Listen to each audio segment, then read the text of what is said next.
अस्सलाम वालेकुम, hope you all are well. मुझे कहते हैं Ali Ajbar and sports special में आपको खुश आमदीद कहते हैं। सो व्यूअर्स, हम बात करेंगे पाकिस्तान की सीरीज़ अभी जो इख्तिताम पजीर हुई अगेंस्ट वेस्ट इंडीज़। पाकिस्तान ने 1-1 से वो सीरीज़ जो है वो लेवल कर ली, लेकिन पाकिस्तान ने पहला जो मुकाबला खेला था वो उसमें कुछ पाकिस्तान की टीम नज़र आई थी, बिल्कुल कंफ्यूज और बेम्यूज भी नज़र आई थी। लेकिन जो दूसरा पाकिस्तान ने मैच खेला है वो खतरे बहुत बेहतर था और बाबर कप्तान एज अ कैप्टन और एज अ प्लेयर दोनों उनकी परफॉर्मेंसेस अच्छी नज़र आई। तो आगे पाकिस्तान ने अब इंग्लैंड के साथ भिड़ना है with in a few days. तो पाकिस्तान जो इंग्लैंड के साथ सीरीज़ खेलने जा रहा है उसमें पाकिस्तान ने जो मैचेस खेलने हैं वो क्या एक चैलेंज साबित होंगे, क्योंकि विकेट्स इंग्लैंड की हमेशा पाकिस्तान जब टेस्ट सीरीज़ वहाँ पे खेलता है या कोई भी टीम वहाँ जाती है होम सीरीज़ मुश्किल होती है। और इवन अब्दुल्ला शफीक ने भी इसमें स्टेटमेंट दी कि हमारे लिए एक चैलेंज होगा, लेकिन हम इस चैलेंज को एंजॉय करेंगे। तो पाकिस्तान के हमारे साथ पाकिस्तान जूनियर टीम के साबिक कप्तान हमारे साथ मौजूद हैं जी, जनाब काशिफ महमूद भट्ट साहब। उनको वेलकम कहते हैं शो में। Sir, very warm welcome in the show. Thank you Ali, thank you very much for having me. Sir, सबसे पहले आपसे क्वेश्चन जो मेरे जहन में आया, मैं यही पूछना चाहूँगा कि बाबर जो है वो पाकिस्तान टीम के कप्तान है और जब पाकिस्तान का पहला मैच हुआ था अगेंस्ट वेस्ट इंडीज़ उसमें परफॉर्मेंस थोड़ी सी ओवरऑल टीम की डाउन थी। उसके बाद दूसरे मैच में पाकिस्तान ने बड़ा स्ट्रॉन्ग कमबैक किया और बाबर ने रिव्यूज़ भी बड़े टाइम पे कुछ लिए, कुछ ऐसे थे जो डिसीजंस अच्छे थे, जो कतरे बेहतर थे, जो पुराने कप्तानों से वो बेहतर लगे। तो आपको क्या लगता है कि पाकिस्तान अब राइट ट्रैक पे दोबारा चढ़ गया है क्योंकि बाबर को कप्तान बनाया गया है? तो ये चीज़ पाकिस्तान के लिए फ़ायदेमंद होगी इन द कमिंग फ्यूचर? जी बिल्कुल, पाकिस्तान का वेस्ट इंडीज़ में दूसरा टेस्ट में जितना बड़ा खुशाइंद है कि चलो पाकिस्तान कम अज़ कम विनिंग ट्रैक पे आ गया है। और जो पाकिस्तान बाबर अफजल को कप्तानी वापस मिली है, अच्छी बात है, कप्तानी वापस मिल गई, लेकिन यहाँ पे उनको ये ज़हन में ज़रूर रखना होगा कि जिन गलतियों की वजह से उनकी कप्तानी पहले हाथ से गई थी वो गलतियाँ दोबारा ना करें। अच्छा, कप्तानी एक चीज़ में और भी ऐड कर लें कि क्या उनको कप्तानी लेनी चाहिए थी? क्योंकि बहुत सारे फैंस और व्यूवर्स ये भी कह रहे हैं और जो क्रिकेट से प्यार करते हैं वो ये भी कह रहे हैं कि कप्तानी बाबर को भी नहीं लेनी चाहिए थी, क्योंकि बाबर को कुछ भी ऑफ़र हो तो वो कबूल कर लेते हैं।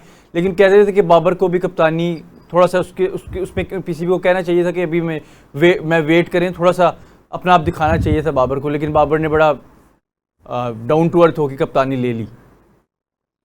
अगर as a student of cricket कहूँ तो पाकिस्तान के लिए कप्तानी ले लेना अच्छी बात थी कि उन्होंने पाकिस्तान के लिए कहा कि चले कोई नहीं है तो मैं हाजिर हूँ, मैं कप्तानी के लिए हर वक्त पाकिस्तान के लिए तैयार हूँ। लेकिन अगर दूसरी तरफ से कहा जाए तो पता नहीं ये मैनेजमेंट ने थूक के चाटा या बाबर ने थूक के चाटा है, ये तो वक्त ही बताएगा ना। कि आपको कप्तानी से उतार दिया गया वर्ल्ड कप के हारने के बाद अमेरिका से, और उसके बाद एकदम आपको आउट ऑफ द कप्तान बना दिया गया, तो ये तो चीज़ें काफ़ी क्वेश्चन रेज करती हैं। लेकिन फिलहाल हम बात करेंगे पाकिस्तान के जो वेस्ट इंडीज़ और सीरीज़ के बाद इंग्लैंड का टूर है उसके बारे में। वेस्ट इंडीज़ की टोटली कंडीशन जो है वो चेंज है इंग्लैंड की कंडीशन से। इंग्लैंड की कंडीशन जो है वो ज़्यादातर सपोर्ट करती हैं हमारे फास्ट बॉलर्स को और मीडियम पेसर को बहुत सपोर्ट करेंगी। वेस्ट इंडीज़ में तो आपको स्पिनर्स ने साथ दे दिया और साजिद खान की कमाल की बॉलिंग नजर आई, और मोहम्मद अब्बास का दूसरे टेस्ट में ड्रॉप करना ये भी एक क्वेश्चन मार्क है। यहाँ पे एक मैं बात ज़रूर यहाँ पे पॉइंट करूँगा कि एक टेस्ट मैच के बाद मोहम्मद अब्बास के बारे में आ रहा था जी कि उनको वर्ल्ड रिकॉर्ड कर दिया, उन्होंने साबिक कप्तान के रिकॉर्ड तोड़ दिए, और दूसरे टेस्ट मैच में आप उसको ड्रॉप कर देते हैं। यही गलतियां बाबर को नहीं दोहरानी, अदरवाइज बाबर फिर किस्सा बारीना बन जाएंगे एज ए कप्तान भी, और फिर उनका जो कप्तान स्टार से सुपरस्टार बनने के बाद जो लेजेंड का सफर है वहीं पर रुक जाएगा, क्योंकि गलती पे गलती करना जो है ना फिर आपको स्टॉप लगा देता है। तो मेरे ख्याल से जब आप पूरी दुनिया पाकिस्तान के अगेंस्ट रिकॉर्ड बनाती है, जब पाकिस्तान रिकॉर्ड बनाने जा रहा होता है तो फिर आप उसको स्टॉप लगाते हैं जी पिच की कंडीशन नहीं है, क्या वो प्रोफेशनल नहीं है? उसको किसी कंडीशन में विंडी और ड्राई हो बेहतर नजर आए बाकी बॉलर से। आप जब आप एक बंदा एक फॉर्म में नजर आ रहा है तो वो ये नहीं देखता कि मैं किस पिच पे खेल रहा हूँ, किस कंडीशन में खेल रहा हूँ, बस वो फिर कहता है बस मुझे परफॉर्म करना है, क्योंकि उसका अच्छा टाइम चल रहा होता है।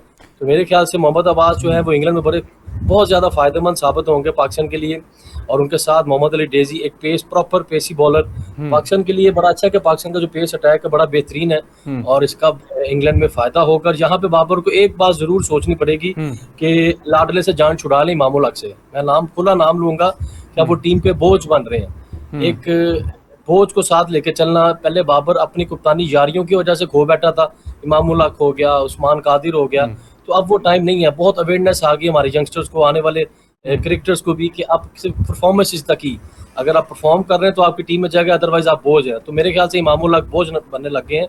तो मेरे ख्याल से यहाँ पे सोचना पड़ेगा किसी प्रॉपर जेन्युइन प्लेयर को अंदर खिला के और जो है ना प्रॉपर प्लेइंग 11 खिलाई जाए इंग्लैंड के अगेंस्ट। अच्छा, उसमें शान मसूद जो है इंजर्ड अगर होते हैं, उस तरीके से फिट अगर करार नहीं पाते, वैसे मोस्ट प्रोबेबली फिट हो जाएंगे, या इनके ऐसे अगर साउथ शकील भी अभी अगर रिहैब में चल रहे हैं, उनकी जो अपडेट आती है, तो फिर आपके पास कोई ऑप्शन है नहीं इमाम की जगह, क्योंकि अब्दुल्ला फजल को आप लेके गए थे, वो भी किसी से बैक इंजरी का शिकार हो गए।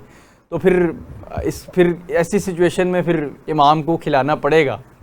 आपकी क्या टेक है? डेफिनेट, वही तो मैं कह रहा हूँ ना जी कि जब आप साथ लेके गए तो फिर तो आपको बोझ उठाना ही है ना। मैंने इसी लफ्ज बोझ का इस्तेमाल किया कि वो टीम पे भी बोझ है, पूरे पाकिस्तान पे बोझ है कि आपको अगर शान अनफॉर्चुनेटली अनफिट हो गए, वो इन फॉर्म बैट्समैन थे, अगर वो फिट हो जाते हैं तो फिर इमाम की जगह नहीं बनती। कामरान गुलाम का क्या कसूर नजर आता है आपको? परफॉर्मेंसेस दी हुई हैं, डेब्यू में 100 भी किया पाकिस्तान के लिए मुश्किल विकेट पे, तो उनका क्या कसूर नजर आता है? उसमें खुली बात है, उसमें कोई शक वाली बात नहीं। कसूर किस किस का बताएं? सिंपल डोमेस्टिक जितने परफॉर्मर हैं उनको चांस इसलिए नहीं मिल रहा कि आपके जो ऊपर आकिब जुवैद साहब को मुसल्लत कर दिया गया है, उन्हीं की वजह से उन्होंने तरीके से माइनस किया, तमाम पठान्स को, पंजाबियों को डिवाइड किया, कराची वालों को नुकरे लगाया। ये उसका शुरू से तरीकाकार है। जब वो क्रिकेट पिछले 30-40 साल से ये लोग मुसल्लत हुए हैं, 1990 से 96 के प्लेयर जब तक पाकिस्तान क्रिकेट बोर्ड में रहेंगे कभी इंप्रूवमेंट आपको नजर नहीं आएगी। यही डोमिनेंसी अपनी शो करते नजर रहेंगे। प्लेयर स्ट्रगल करेगा, कोच स्ट्रगल करेगा, इनका नाम और इनका काम आपको सब नजर आएंगे जी के जो 90 से 96 के प्लेयर्स हैं। ये मैंने आपको समराइज कर दिया। जो आपने कामरान गुलाम का कहा, बड़े प्लेयर हैं, नॉट ओनली कामरान गुलाम, जो परफॉर्म करके बाहर हुए हैं। अच्छा, अब्बास की हमने पहले बात की थी, थोड़ी सी इस पर दोबारा गुफ्तगू कर लेते हैं। एक तो चीज़ ये है कि नंबर 1 चीज़ है कि क्या अब्बास आपको लगता है कि गुड बुक्स में नहीं है? क्योंकि पहले भी जब बाबर कप्तान थे तो अब्बास साइड लाइन कर दिए गए थे, मोहम्मद अब्बास। फिर दोबारा शान मसूद जब आए तो उनको जो है पीसीबी ने दोबारा सिलेक्ट किया। तो उसके अलावा अगर उनको नहीं खिलाया जाता तो अनफेयर तो होगा, लेकिन आपकी इसके बारे में क्या टेक है कि क्या अब्बास जो है वो गुड बुक्स में नहीं है, या वैसे ही इनको कहते हैं कि कंडीशंस की वजह से नहीं खिलाया जाता? जी, मैंने अपनी बात का आगाज ही किया था, अगर बाबर गलतियां दोहराएगा तो फिर किस्सा बारीना हो जाएगा। अब वो गुड बुक्स बैड बुक्स वाली बात नहीं है। परफॉर्मेंस इज द जो टीम के लिए, मुल्क के लिए काम कर रहा है, अच्छा परफॉर्म कर रहा है, उसको खिलाते जाएं। उसको किसी लॉबी की, किसी फेवरिज्म की, किसी भी चीज सपोर्ट की जरूरत नहीं है। वो परफॉर्म कर रहा है, टीम उसको जरूरत बना हुआ है, तो उसको ड्रॉप करना मुल्क का नुकसान होगा। अच्छा, पाकिस्तान की जो क्रिकेट है अब ओवरऑल, जैसे पाकिस्तान अब टेस्ट सीरीज़ खेल रहा है, अभी आगे पाकिस्तान ने T20 क्रिकेट भी खेलनी है, which is like going to be Asian games, वो सितंबर में खेला जाएगा। फिर आगे 2027 का जो वर्ल्ड कप की तैयारी है, हमें मैचेस बड़े कम मिलते हैं ओवरऑल अगर देखें तो। इसमें अब्बास ने भी एक स्टेटमेंट दी थी कि जब हम कंडीशंस को समझने लगते हैं इवन टेस्ट क्रिकेट में भी, तो हमारी जो सीरीज़ का इख्तिताम हो जाता है। इसी तरह हम T20 ज़्यादा खेल लेते हैं। ODIs की भी प्रिपरेशन जो है वो 2027 में आपने उसके लिए भी प्रिपरेशन करनी है, लेकिन मैचेस आपको ओवरऑल कम मिलते हैं। तो ये पाकिस्तान के लिए कितनी नुकसानदेह चीज़ होगी, और उसमें आपको मैचेस ज़्यादा लेने के लिए आपको क्या एफर्ट डालनी पड़ेगी ICC से स्पेशली, और इसमें अगर आपको कम मैचेस मिलते हैं तो कितना आपको नुकसान होता है? लेकिन सर ये तो सारी बात मैनेजमेंट की है ना। प्लेयर्स तो हर वक्त खेलने के लिए तैयार हैं। आपने अब्बास का कहा, अब्बास भी कहते हैं, साहब का क्रिकेटर्स भी कहते रहे कि पाकिस्तान क्यों नहीं 5 मैचों की सीरीज खेलता। पाकिस्तान को कम से कम हर सीरीज में 3 टेस्ट मैच मिलने चाहिए। तो मैनेजमेंट पे डिपेंड करता है ना। वो ICC से या किसी से बायोलैटरल सीरीज भी खेल रही है तो उससे कम हर सीरीज में 3 टेस्ट मैच ले, ताकि प्रॉपर, क्योंकि असल क्रिकेट ही क्लासिक क्रिकेट, वाइट किट और रेड बॉल हो, असल खूबसूरती क्रिकेट की ये है। T20 वनडे ये सब जो है ये बात की बात है, असल चीज तो टेस्ट क्रिकेट है। अच्छा भट्ट साहब, आप ये नहीं समझते कि सिलेक्शन कमेटी से गलतियां हुई हैं, क्योंकि अब्दुल्ला जो शफीक हैं वो पहले साइडलाइन में शामिल नहीं थे, यहाँ तक कि वो रेड बॉल के कैंप में भी शामिल नहीं थे, लेकिन बाद में उनकी अचानक जगह बन गई और उन्होंने, अल्लाह का शुक्र है कि हमें मैच जितवा दिया। आप नहीं समझते कि सिलेक्शन कमेटी की काफ़ी गलती हैं? देखिए जी, सारी बात मैंने आपसे कहा कि पाकिस्तान क्रिकेट का जो 2 चीज़ें पाकिस्तान क्रिकेट को तबाह कर रही हैं पिछले 20 साल से, एक ये डोमिनेंसी 1990 से 1996 के प्लेयर्स की, और दूसरी नेपोटिज्म एंड फेवरिज्म। इन्होंने बेड़ा गर्क करके रख दिया हमारी क्रिकेट का। अदरवाइज पाकिस्तान के पास जो टैलेंट है, जो हमारे पास परफॉर्मर है, हम किसी भी कंडीशन में किसी की जगह किसी के मुल्क में उसको हराने के अहल हैं। सारी प्रॉब्लम आ जाती है कि लीडरशिप जो है उसकी प्रॉब्लम आ रही है। अब आपकी जो इसको नेशनल क्रिकेट अकेडमी का हाई परफॉर्मेंस सेंटर का डायरेक्टर बनाया हुआ है और खुद T20 का एक मैच नहीं वो खेला हुआ, वो क्या प्लान लेके आएगा, क्या चीज़ें करेगा? तो ये सबसे बड़ा बात ही है कि आपको लीड कौन कर रहा है, कहाँ से, किस तरह के उसके क्या प्लान है। तो सबसे बड़ी बात ये है, उसके नीचे सिलेक्शन आ जाती है, उसके नीचे कोचिंग पैनल आ जाता है। और पाकिस्तान क्रिकेट में 20 साल के बाद वर्स्ट एवर मैनेजमेंट नजर आ रही है कि वो लोग जिनको उनको कोचिंग में लगा दिया गया हुआ है, जिनको कोचिंग की अली बे भी नहीं पता, और खास लोगों को लगाया गया।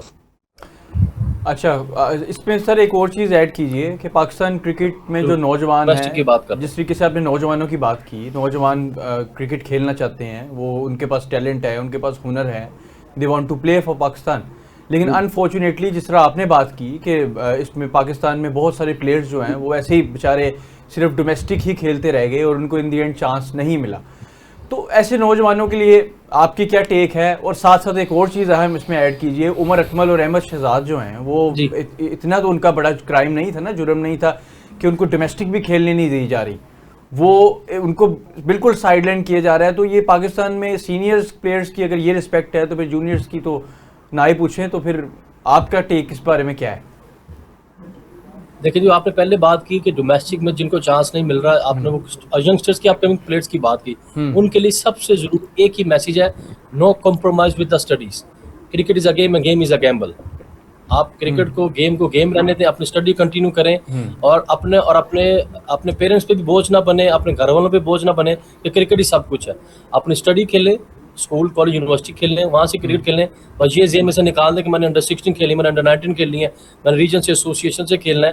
फिर आपको चांस नहीं मिलता, फिर आप सिलेक्टर्स को गालियां निकालते हैं, बुरा भला कहते हैं, सिस्टम को बुरा भला कहते हैं। अगर पहले ही आप राइट पाथ पे आ जाएं, आप स्कूल कॉलेज यूनिवर्सिटी के थ्रू क्रिकेट खेलें, साथ अपनी स्टडीज भी करें और अपने क्रिकेट को भी खेलें, और जब आप अच्छे होंगे अपने स्कूल कॉलेज यूनिवर्सिटी के लिए परफॉर्म करेंगे, आपको ऑटोमेटिकली रीजन से कॉल आ जाएगी to be the part of PCB regional under 19 और अंडर 16 क्रिकेट। उमर अकमल और अहमद शहजाद जो दरवाजा खटका रहे हैं, हाँ जी जी, किसका दरवाजा खटखटा रहे हैं, उनको चाहिए कि आप कोचिंग में आ जाएं, जो उन्होंने क्रिकेट खेली है। और एक बार यहाँ पे कहूंगा, nobody can insult you without your permission. जो उन प्लेयर्स के लिए जो कहते हैं जी कि हमारे साथ बुरा किया गया, लेकिन वो ये देखें कि ये जो मैंने लाइन बोल दी है कि अब आप क्या खेलना चाहते हैं। अब आप मेरे ख्याल से अब वो सलमान अली आगा को रिप्लेस करना चाहते हैं। आप डोमेस्टिक खेलें, आप कोचिंग में आ जाएं, आप उस जगह पे आ जाएं, कमेंट्री में आ जाएं। पाकिस्तान क्रिकेट में बहुत ज्यादा डोर्स ओपन है इन चीजों के लिए कि फॉर्मर क्रिकेटर्स आ जाएं, लेकिन उनका अगर कहने पाकिस्तान टीम में जगह बन जाए तो मैं इसके हक में नहीं हूँ। लेकिन आपको इस बारे में आपकी क्या टेक है? क्योंकि उमर अकमल T20 के एतबार से अगर देखा जाए तो पाकिस्तान के पास अभी कोई नीचे उस तरीके से पावर हिटर है नहीं, तो आपने समझ पाकिस्तान में कितने पावर हिटर हैं कि वो आपको 20 ओवर में 250 करके दे दें, लेकिन ला नहीं रहे। हमें रिवर्स गेयर की जरूरत नहीं है। मैं हमेशा से यंगस्टर का सपोर्टर रहा हूँ, हमेशा से। जब मैं खुद भी अंडर 16 था, मैं यही कहता था कि यार बाबियों को जान छुड़ाओ। बाबे वो लोग जो दीमक की तरह चमड़ जाते हैं क्रिकेट को, जब जाने लगते हैं तो उनको रिटायरमेंट के बाद एक्सटेंशन मिल जाती है। तो ये हमें मिलकर ये चीज खत्म करनी है कि अब आप अली अजमल मेरे सामने बैठे हैं तो यहाँ पे मैं कहूँ नहीं अली यार नवा आ गया, मैं तेनू शो यार नहीं, it is not a good thing for the Pakistan. मुझे अली अजमल को सपोर्ट करना है। Ali can be the next future anchor person of the Pakistan cricket board. यहाँ से शुरू करेंगे तो जाएंगे, और यहाँ पे कहूँ मुझे मेरे पास पुराना कोई यार वो होना चाहिए। हमें मिल के ही ये इनिशिएटिव लेना है, रिवर्स गेयर नहीं लगाना। हमें आगे देखना है, यंगस्टर को सपोर्ट करना है। अली अजमल ने मास्टर्स की डिग्री भी की है, स्पोर्ट्स पे उसकी कमांड हासिल है, तो आप क्या अली घर बैठ जाए? मैं अली अजमल को यहाँ से दिखूंगा, 10 स्पोर्ट्स पे जाए, बड़े चैलेंज पे जाए, स्पोर्ट्स को लीड करे, कि वो उन्हीं को देखते हैं कि जो हमें 21-22 साल से मीज़र राजा चमड़ा हुआ है। ऐसे नहीं है। You and me should go together for the Pakistan. Youngsters को सपोर्ट करें, न्यू फेसेस लेके हैं, जो पढ़े लिखे भी हैं, अच्छे फैमिली से हैं, गरीब फैमिलीज भी हैं, लेकिन वो पढ़े लिखे हैं, उनको कहीं पढ़ाई की तरफ आए और अच्छा करेक्टर मिलेगा। हमें फिक्सिंग क्यों होती है? Just lack of education. उनको पता नहीं है क्या रिस्पेक्ट करनी है। मुझे पता लगता है जी पाकिस्तान टीम में स्कैंडल आ गया, इसलिए आ गया। उनको कोचेस की रिस्पेक्ट नहीं पता, कभी स्कूल कॉलेज यूनिवर्सिटी गए ही नहीं है, उनको पता नहीं है कि ताबेदारी फरमाबरदारी क्या होती है। ओबीडियंट में और सिंसियरिटी में, लॉयल्टी में, तीनों वर्ड्स में बहुत फर्क है। ये क्रिकेटर्स को बताना पड़ेगा आजकल के, इसलिए फिर हम फिक्सिंग से भी बाहर हो जाएंगे, तमाम चीजों स्कैंडल से भी बाहर हो जाएंगे। इसलिए अली प्लीज रिवर्स गेयर ना लगाएं। जो मीडिया पे आ जाता है उसकी आवाज उठ जाती है जी अभी उमर ने टीवी पे बात कर दी तो उसके बारे में सोचना है, अभी आप कामरान गुलाम की बात कर, दोनों का 10 साल का डिफरेंस है, तो आप किसको सपोर्ट करेंगे लिए? मेरे ख्याल से कामरान गुलाम को ही, रादर उमर अकमल और किसी और प्लेयर को। कोचिज के ऊपर आते हैं, पाकिस्तान के पास दो चॉइसेस रहती हैं हमेशा। पाकिस्तान फर्स्ट ऑप्शन को चूज करता है which is like international coach, लेकिन पाकिस्तान के पास डोमेस्टिक में भी बड़े लेजेंड्स मौजूद हैं, जिसमें यूनुस खान जैसे, मोहम्मद यूसुफ जैसे, इमन इंजमाम जैसे, आपके पास बड़े प्लेयर्स हैं। तो आप किस साइड पे जाना चाहेंगे? Either we should go opt international standard और ये डोमेस्टिक को इज्जत देनी चाहिए जो आपके लोकल कोचेज हैं? देखिए, सबसे पहली बात है, मैंने आपसे पहले कहा कि इंजमाम, यूसुफ ये अपने क्रिकेटिंग हॉल से बाहर नहीं आते। If you are a coach you should behave like a elder brother, like a father. ये उसमें भी स्टारडम से, अपने सुपरस्टार से बाहर नहीं आते। इसलिए पाकिस्तान में फॉर्मर क्रिकेटर्स को कोच लगाने में सर इंटरनेशनल से भी वो रिजल्ट्स नहीं मिल रहे हमें, हम इतना पैसा इन्वेस्ट करते हैं लेकिन वो रिजल्ट्स नहीं आ रहे। और यूनुस खान की जो आपने बात की है, यूनुस खान हाल ही डिजर्व बंदा जो इन्वॉल्वमेंट, कमिटमेंट शो करता है, वो आगे प्लेयर के साथ अकेला 1-to-1 बैठ के भी बात करता है, वो उस हॉल में नहीं आते। उनको डेफिनेट उनको होना चाहिए था। जो आप गोरे कोच की बात करते हैं, जब आपको ये चीजें नजर आती हैं फॉर्मर क्रिकेटर्स में, तो फिर आप गोरे की तरफ ही जाते हैं। और आपने क्या करना है, आपके पास कोई ऑप्शन है। और उसके बाद आपको मैंने जैसे पहले कहा कि ये 7-8 साल वाले पुराने प्लेयर, इनसे जान छुड़ा लें, आप यकीन माने कि पाकिस्तान को रिजल्ट ऐसे ऐसे आने शुरू हो जाएंगे कि आप सोच भी नहीं सकेंगे। उसकी मैं मिसाल देता हूँ, मिसबाह उल हक ने टीम से ऐसी टीम छोड़ी, उसको पाकिस्तान क्रिकेट टीम का 34 लाख पर मंथ पे कोच लगा दिया गया। उसको कोचिंग के लिए भी नहीं पता, उसको स्कूल में भेजते, उसको कॉलेज में भेजते, ग्रास रूट पे भेजते। 2 साल का एक्सपीरियंस लेने के बाद उसको पाकिस्तान टीम में लेके जाते, उसको पता लगता कि कोच का एटीट्यूड, बिहेवियर क्या होता है। कि उसको जब तक बच्चों को कोच नहीं करेगा, बच्चियों को, और स्टेट में पाकिस्तान टीम में कोच लगा दिया। इसलिए पाकिस्तान टीम में पाकिस्तान प्लेयर का कोच होना बड़ा मुश्किल नजर आता है। अच्छा भट्ट साहब, पाकिस्तान और इंग्लैंड के दरमियान जो अपकमिंग सीरीज़ है उस वाले से आप क्या कहते हैं? और हमारे पास जो पेसर्स है, आप उनकी कारकर्दगी से मुतमईन है? आप नहीं समझते कि जो उबैश है उसको कबल अज़ वक्त रख लिया गया है टीम में? नहीं जी, हमारे लिए पाकिस्तान सारे बराबर हैं। अगर वो खेल रहा है तो पाकिस्तान टीम में आ गया तो हमारे लिए वो स्टार है। लेट खेल के जल्दी खेल गया, हमने तो पहले बात का आगाज ही किया था कि जी सिलेक्शन के बारे में आपने क्वेश्चन किया था। अब वो कहते हैं मेहमान आ गया, हंस के भी खुआना, रो के भी खुआना है, साथ टीम पे तो चला गया। अब हमारी नेक ख्वाहिशात उसके साथ हैं तो टीम में आ गया। लेकिन थोड़ा सा ये है कि पाकिस्तान को जाना चाहिए मोहम्मद अली डेजी के साथ, मोहम्मद अब्बास के साथ, आमिर जमाल के साथ और खुरम शहजाद के साथ, रादर उबैद शाह के साथ। मैं इन 4 पेसर्स के साथ हूँ, 3 फास्ट बॉलर्स और एक आमिर जमाल ऑलराउंडर। लेकिन आमिर जमाल की परफॉर्मेंस से आप सेटिस्फाई हैं? वेस्ट इंडीज में खेले पहला टेस्ट, बॉलिंग में भी कुछ तरह खास नहीं किया, लेकिन बैटिंग में बिल्कुल ऑकवर्ड नजर आए आमिर जमाल। तो जब इंग्लैंड में आप खेलेंगे तो आपको लगता है कि वो फेवर करेगा उनको एज एन ऑलराउंडर? क्योंकि परफॉर्मेंस अभी थोड़ी सी उनकी डल नजर आ रही है आमिर जमाल की। अली, मैंने पहले कहा साथ चले तो गए हैं, वहां से ना वापस बुला सकते, वहां कर दें, अपनी टीम में जगह बना लें। गोल्डन चांस है। इंग्लैंड का टूर पे जो, इंग्लैंड और इंडिया के टूर पे जो परफॉर्म कर देता है तो कम से कम 3 से 4 से टीम का हिस्सा रहता है। तो गोल्डन चांस है, परफॉर्म कर दें और पाकिस्तान टीम में पक्की जगह बना लें। अदरवाइज एक और चीज ऐड करें कि अगर इंग्लैंड सीरीज में परफॉर्म कर दिया, उसके बाद 3-4 साल टीम में जगह पक्की होगी और इन 3-4 सालों में कोई परफॉर्मेंस ना हुई, तो फिर क्या करेंगे हम? अली 3-4 साल तो बड़ी दूर की बात है, 3 महीने नहीं लोग बख्शते। आपने शुरू हो जाना कि आमिर जमाल नो की हो गया, किधर से कई लड़के को चांस थे, नए लड़के को चांस थे। मैंने आपको क्रिकेट टर्मिनोलॉजी, क्रिकेट की वो तो मैं समझता हूं, बिल्कुल। पाकिस्तान में इंग्लैंड के अगेंस्ट परफॉर्म करने वाला सामने हमेशा रहता है। इंग्लैंड के अगेंस्ट और इंडिया के अगेंस्ट परफॉर्म करने वाला हमेशा सामने रहता है। कहीं ना कहीं उसकी बात आ जाती है। जैसे आपने उमर अकमल, अहमद शहजाद की बात की, उन्होंने इन टीम से खिलाफ परफॉर्म किया हुआ है तो आपने उनकी बात किया। अदरवाइज यहाँ पे परफॉर्म नहीं करेंगे तो अस्सलाम वालेकुम, दरवाजा खुला, चले जाए, नए के रिश्ता दे दें।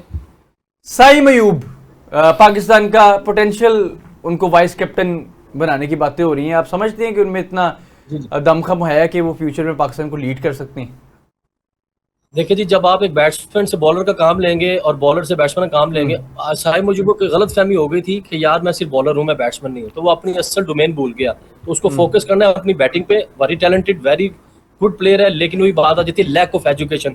चाहिए वो क्रिकेट को, अगर मैं असल में क्रिकेटर अब वही बनेगा जिसको क्रिकेट का स्टूडेंट बनेगा, जो क्रिकेट को जानता होगा, कैलकुलेटिव क्रिकेट खेलता होगा। मैंने कब क्या परफॉर्म करना है, ये नहीं कि मैं पर्ची का इंतजार करूँ कितने बॉल पे कितना चाहिए। तो साइम का प्रॉब्लम है कि उसकी एकेडमिक उसका स्ट्रॉन्ग नहीं है, जिसकी वजह से उसको मशवरे का इंतजार करना पड़ता है, पर्ची का इंतजार करना पड़ता है। वो फिर उसको जो डिजिटल क्रिकेट में, मॉडर्न क्रिकेट में उसको ट्रैप कर लेते हैं, टांग पे ऑफ स्टंप के बाद ट्रैप कर लेते हैं। उस पे काम करने की बजाय उसने ज्यादा फोकस बॉलिंग पे कर ली कि शायद मेरी जगह बन जाए। तो ये अब बहुत मुश्किल है। आपको असल चीज पे रहना, कौवा चला हंस की चाल अपनी भी भूल गया। तो साइम को मैं एज ए बैट्समैन देखना चाहते हैं, नॉट एज ए बॉलर। तो काशिफ महमूद साहब, आपके शुक्रगुजार हैं जी, आपने हमें अपना कीमती टाइम दिया, आपके साथ बड़ी अच्छी गुफ्तगू रही। सो व्यूअर्स, आप हमारा शो जो है वो देख रहे हैं और दिलचस्प गुफ्तगू जो सिलसिला है वो जारी है। बस एक आपने चीज़ थोड़ी सी करनी है कि हमारे साथ जुड़े रहना है। हम एक छोटा सा ब्रेक लेते हैं, we be right back. So welcome back viewers, दिलचस्प गुफ्तगू का जो सिलसिला है वो जारी है। आप पाकिस्तान और वेस्ट इंडीज़ की सीरीज़ पे हमने पहले गुफ्तगू की जो इख्तिताम पजीर होगी, but now we have to play the proper series against England, जो कि 3 मैचेस पे मुश्तमिल होगी, टेस्ट सीरीज़। तो हमने वो सीरीज़ खेलनी है और पाकिस्तान का एक चैलेंज भी पाकिस्तान के लिए होगा, इम्तिहान भी होगा, क्योंकि ये सीरीज़ जो है थोड़ी सी मुश्किल होती है हमेशा, और आपके पास उस लेवल के भी प्लेयर्स नहीं हैं। जिस तरह यूनुस खान थे, आपके पास मिसबाउल हक थे, एंड आगे पूरी जो टीम थी उसमें सीनियर प्लेयर इस तरह के थे कि आपको सिंगल हैंडेडली मैच में आपका पोजीशन जो है स्ट्रांग रहती थी। तो अभी जो है वो प्लेयर्स मौजूद नहीं है, लेकिन अभी की लॉट है, इसमें पाकिस्तान के पास कितना मार्जिन रहेगा मैचेस जीतने का, या मैचेस में बेहतर परफॉर्मेंस करने का, या मैच में रहने का, तो ये क्वेश्चन रहेगा। हम अभी वकार भाई के पास चलते हैं। वकार भाई, जिस तरह मैं अभी बात कर रहा था, तो पाकिस्तान की जो सीरीज़ है ये इंग्लैंड की मुश्किल सीरीज़ तो होगी, लेकिन जो पाकिस्तान के मौजूदा प्लेयर्स हैं, क्योंकि आपके पास यूनुस नहीं है, आपके पास मिसबाउल हक नहीं है, आपके पास लोअर ऑर्डर में असद शफीक नहीं है, आपके पास फिर अजहर अली जैसे प्लेयर अभी नहीं है जो पिच पे बड़ी देर तक खेल सकते थे। अभी अब्दुल्ला शफीक ने एक अच्छी परफॉर्मेंस दी है, बिल्कुल, बाबर आजम भी फॉर्म में है, लेकिन आपको क्या लगता है कि पाकिस्तान इंग्लैंड के अगेंस्ट सीरीज़ खेलनी है, क्या पाकिस्तान में इतना पोटेंशियल है कि पाकिस्तान वो सीरीज़ जीत ले? लफ्ज़ जीतना इस्तेमाल किया मैंने। अली, जिन प्लेयर्स का आपने अभी जिक्र किया ना, मिसबाउल हक, यूनुस खान, इन जैसे प्लेयर तो हमारे पास नहीं है। ये लम्हा फ़िक्री है और इसी के लिए हम बार बार आवाज़ उठा रहे हैं कि इनका बैकअप तलाश किया जाए, लेकिन बदकिस्मती से इनका बैकअप नहीं हो सका। बैकअप कहाँ है ही नहीं हो सका ना। अगर तलाश करने की बात है तो सिलेक्शन कमेटी को चाहिए ना कि तलाश करे। उस तरीके की आप अभी भट्ट साहब ने ये कहा है कि हमारे पास काफ़ी अच्छे प्लेयर्स मौजूद हैं। उन्होंने ये भी कहा कि T20 क्रिकेट में ऐसे ऐसे प्लेयर हैं जो 20 ओवर्स में 250 तक कर सकें। ये आपको तलाश करने की ज़रूरत है। नहीं, बिल्कुल मौजूद तो है ना, लेकिन मैं ये कहना चाह रहा हूँ कि अभी जो करंट लॉट पाकिस्तान में यंगस्टर्स की आती है, आपको लगता है कि यूनुस खान जैसी टेक्निक उनकी है?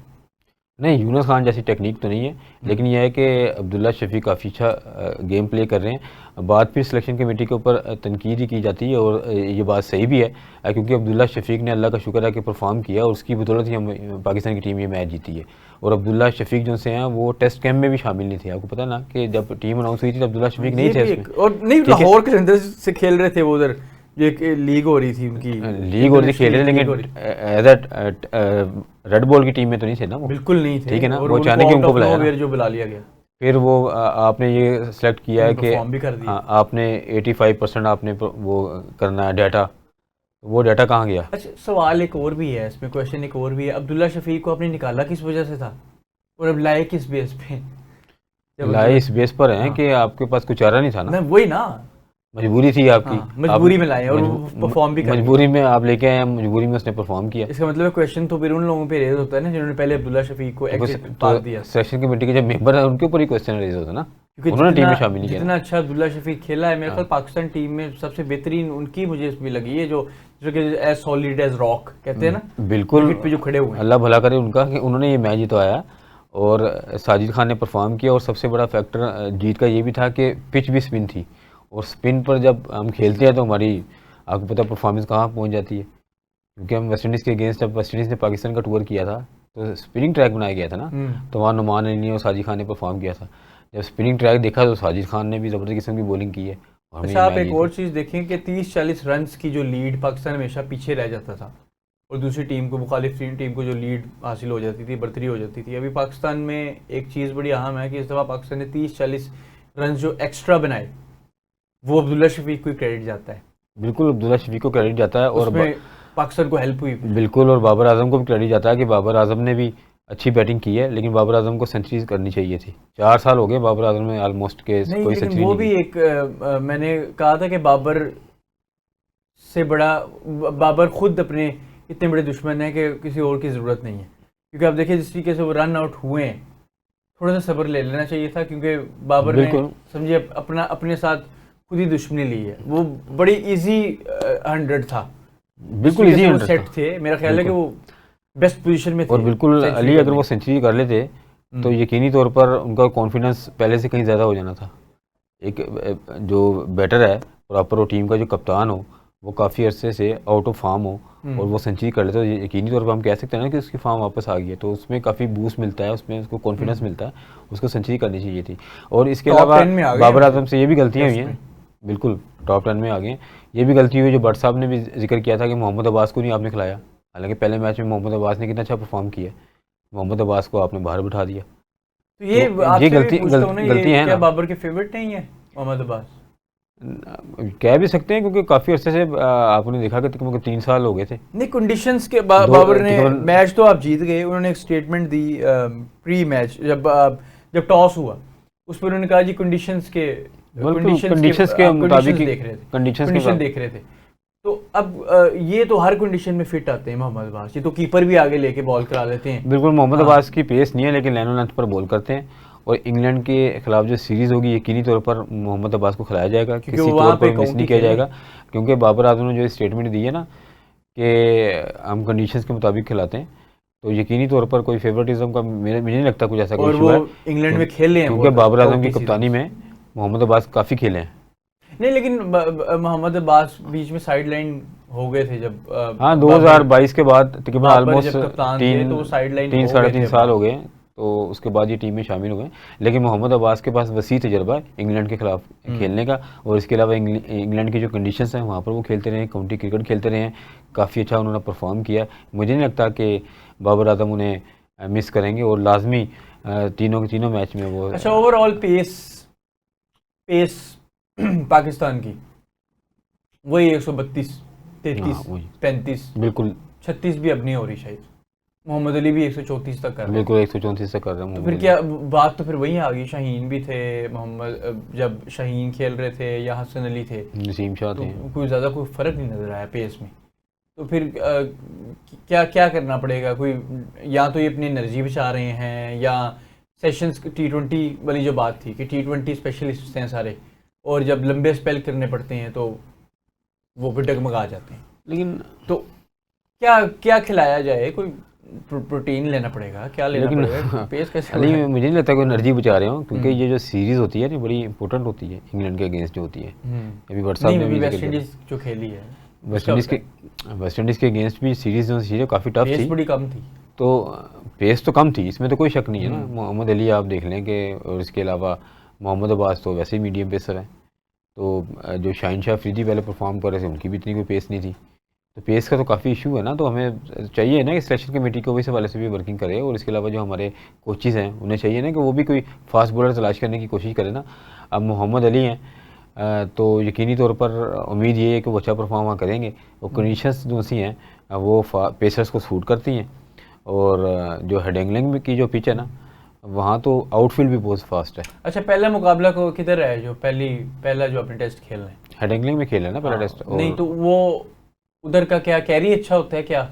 उधर की ये है कि जो पिच है ना वो बड़ी फास्ट है, ठीक है, कैरी होगा फिर, ठीक है कैरी होगा, और दूसरी बात ये है कि आउटफील्ड बड़ी फास्ट है, वहाँ सिर्फ फील्डर्स का भी हम कह सकते हैं कि इम्तिहान है।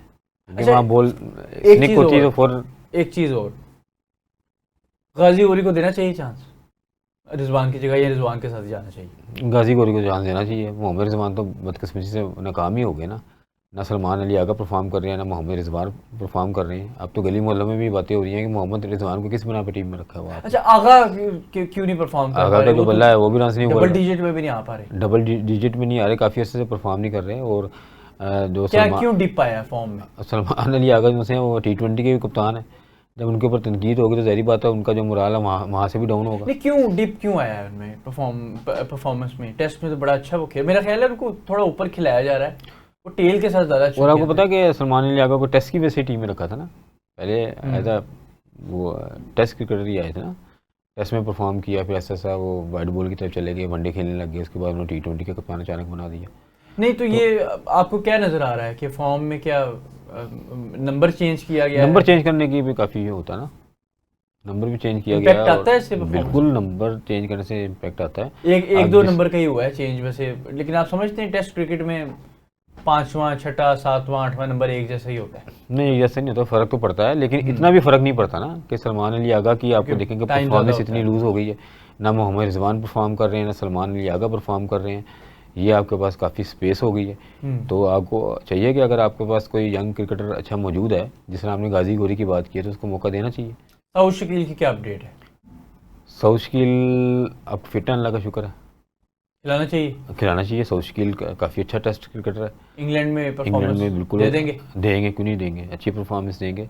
और सऊद शकील जब खेलते हैं तो आपको पता है ये, तो उनकी फुटवर्क से भी लगता है कि वो एक mature test cricketer. Shan Masood खेलेंगे? शान मसूद इंशाल्लाह वो fit खेलेंगे। है। हमारे पास अब कोई शान चॉइस मसूद नहीं fit है, है। वैसे शान मसूद अल्लाह का शुक्र है मुकम्मल अच्छा, तौर पर बाबर का क्या, कोई कहते हैं कि दोबारा उनके हाथ पे कोई बॉल वगैरह लग गई है, तो अली वो कल मेरा प्रैक्टिस, ख्याल है कि, लेकिन उसकी प्रेस रिलीज कोई आई है जी या जी, उन्होंने दी वो है प्रैक्टिस मैच खेल रहे थे, उनके बेहतर है। हाथ दाएं हाथ पर ना गेंद लग गई थी, लेकिन वो इंजरी नहीं है। इंजरी नहीं है, अल्लाह का शुक्र है। लेकिन एहतियाती तदाबीर के तौर पर ना जो टीम के जो डॉक्टर्स हैं उन्होंने उनको ये सजेस्ट किया है कि आप रेस्ट करें, क्योंकि 19 अगस्त को मैच शुरू होने वाला है। मैंने तो पीसीबी के मुताबिक ये भी कहा गया कि 17 अगस्त को जो प्रैक्टिस सेशन होगा ना, उसमें भी वो जो बाबर आजम है वो एक्शन में नजर आएंगे, और इंशाल्लाह बाबर आजम टीम की कप्तानी करेंगे। अच्छा, मैंने इंग्लैंड के खिलाफ जो आपसे बात की है ना, असल में बॉल लगने वाली, तो कनेक्शन मैंने इस बात से बनाया है कि इस बात का सबूत है कि विकेट्स जो हैं बड़ी तेज होंगी।